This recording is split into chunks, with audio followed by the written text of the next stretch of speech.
I'm wondering, like, how do you feel about the world that she will become an adult into as opposed to the world you became an adult into?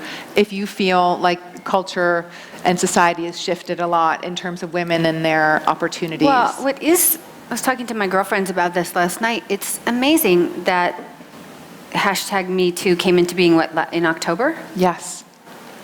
I mean, it was ready to take over. In Daisy's school, starting about a month ago, they are having classes with the boys and the girls talking about, okay, ladies, when you say no, mean no, and young men, understand the word no. So all of a sudden, there's a really open dialogue Right.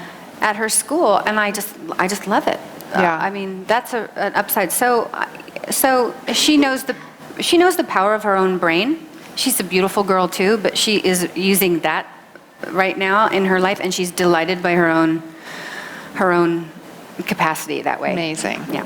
I just am curious a little bit about your sort of how you get through life. Like, what's your roadmap through the day? Like, what's your, I've always loved asking women sort of what are their touchstones, or what do they do to get centered? What are their, what are those things for you?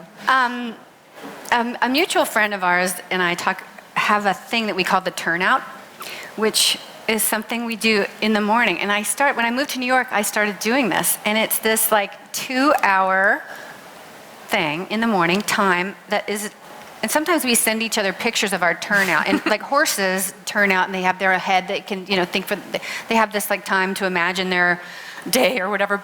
So Kate calls it the turnout.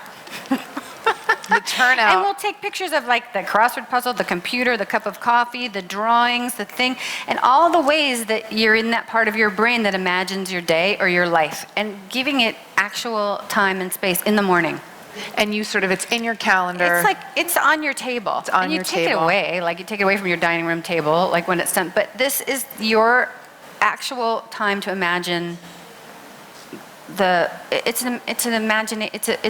it's imagineering, I guess. And again, I think it's such a female quality, daydreaming and sort of being fluid and tapping into the flow. And I think it's hard for a lot of us who... And we have lists and we have to go. But this thing about letting there be this little window, I mean, even if it has to be at 6:30 to 8:30. Right. I do it every day now. That's amazing. Yeah.